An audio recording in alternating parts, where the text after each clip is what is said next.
Bitcoin is a new virtual currency system that's been gathering a lot of attention recently, and I thought I would do a series of videos where I really dive into the innards of Bitcoin and explain how it works in detail. And my plan for this first video in this series is to describe some of those mechanics at a high level.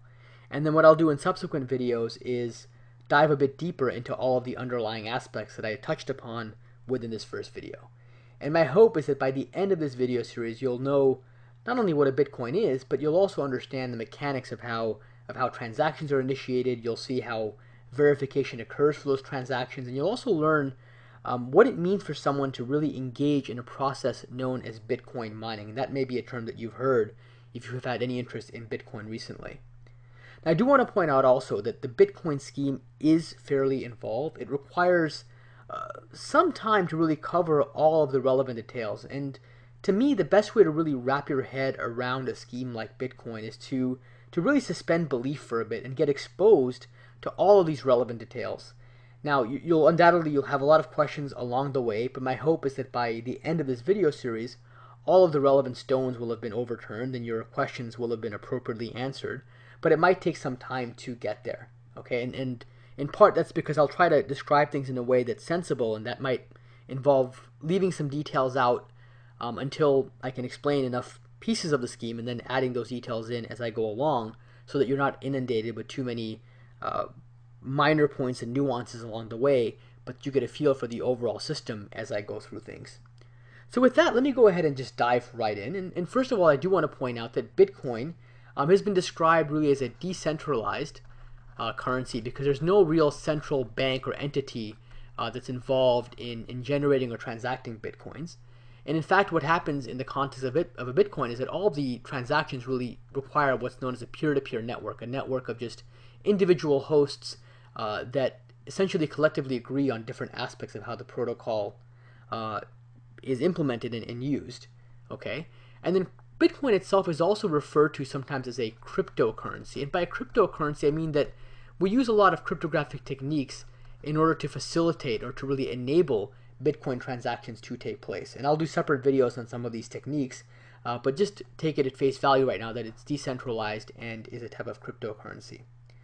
Now, I also want to point out that the term Bitcoin itself can in fact be a bit confusing. And in many ways, Bitcoin transactions don't really resemble traditional coin transactions so much as they represent really entries in some type of a global ledger. And by that I mean that let's say you have a transaction taking place, and let's say the transaction is taking place within or among two parties, and we'll call them Alice and Bob, which are traditional names that are used in many cryptographic protocols to describe the parties involved. And imagine that Alice wants to transfer, or really wants to assign, a certain number of Bitcoins that she possesses over to Bob, okay? And you can think of this transaction really as an entry in a ledger of some sort, okay? And I also want to point out before proceeding that even though I've used terms like Alice and Bob, what I really mean in the context of Bitcoin is not the actual identities in the physical sense, but really that Alice and Bob are identities in the Bitcoin system. And these identities are just, in actual implementation, are just collections of numbers that do not have to be tied with Alice and Bob's real world identities.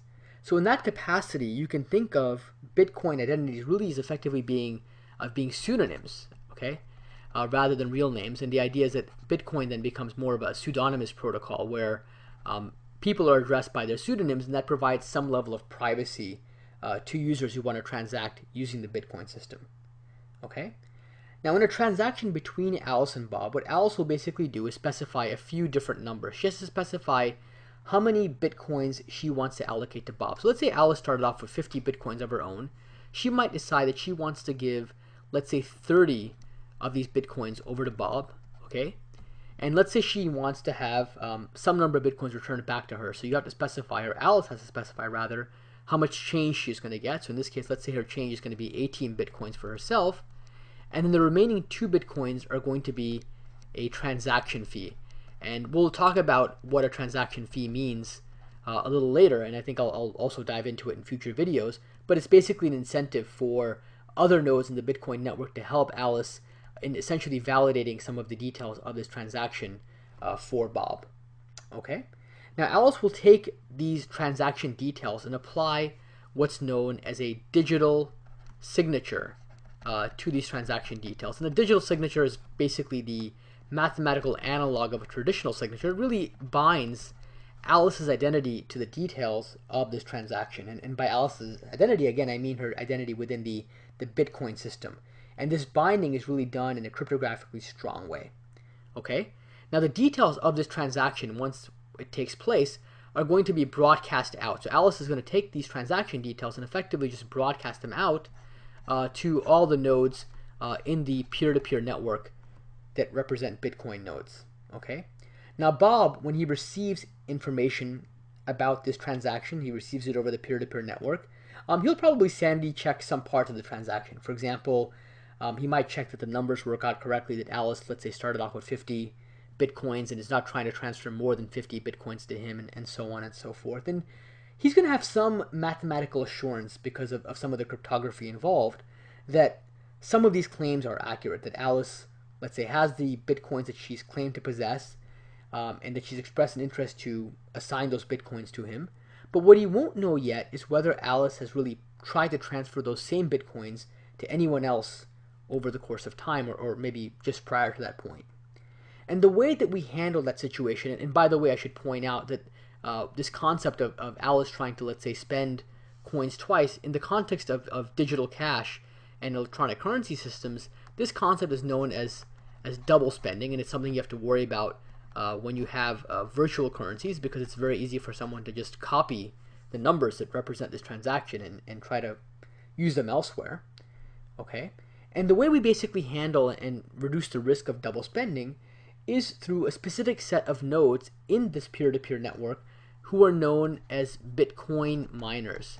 Okay, so you might have heard this term, Bitcoin miners. And the Bitcoin miners are basically specific individuals, specific nodes within this peer-to-peer network. And what they basically do is they take all of the transactions that they see, and remember, they're listening to all these transactions, not just Alice and Bob's, but other transactions that are taking place. And they'll take those transactions, and ultimately they will take those transactions and compile them into what's known as a transaction block.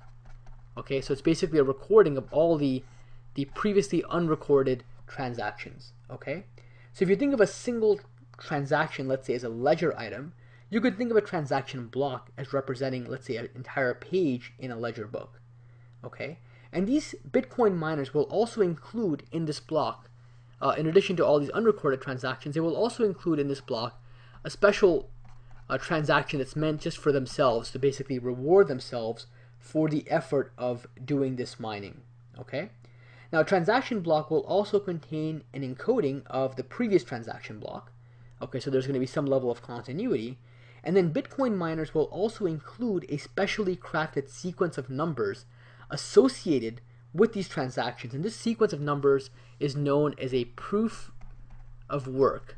Okay, and it's called a proof of work because it's something that's really hard to generate, something that requires a lot of effort to do, and that kind of makes it hard for just anybody to get involved with Bitcoin mining willy-nilly, but it requires that they really exhibit or exert some computational effort, basically in exchange for getting this extra reward of a payment, and also in exchange for getting this transaction fee that they're going to be promised by Alice to engage in this sort of work. Okay? And I'll talk about what proof of work protocols are in a separate video in more detail. Now, because each transaction block contains information about previous transaction, really what you end up having is not just a single block. You ultimately have what you can think of as a chain of transactions, and you can call this a transaction blockchain. Okay? And the idea is that as soon as a Bitcoin miner is able to construct a transaction blockchain containing all these unrecorded transactions and this proof of work, it'll broadcast the details of that chain out to all of the nodes, all the peers on that peer-to-peer network for Bitcoin. Okay? And then once the newly broadcast chain gets kind of verified and it meets the right properties, the nodes on the network are just going to go ahead and start using it, and they're going to start appending new transaction blocks to that chain.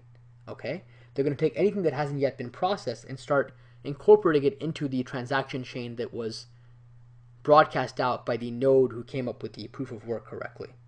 Okay?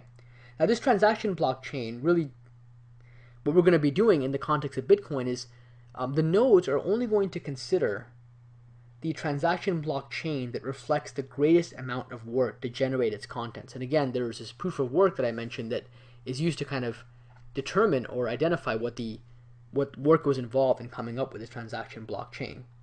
Okay? And the one that's the longest is going to be considered sacrosanct within the Bitcoin system. And future miners are supposed to only work off of the chain that is the most work put into it. Now what's remarkable here is that this whole process is decentralized. There is no bank or no centrally trusted entity that was actually involved in the transaction. So hopefully this first video gave you a bit of a description, a flavor, if you will, for the high-level mechanics of the Bitcoin system. There are a lot of stones I have left unturned, and what I'll do in subsequent videos is start covering those details, and I'm sure you have a lot of questions, and hopefully the future videos will help answer some of those questions for you.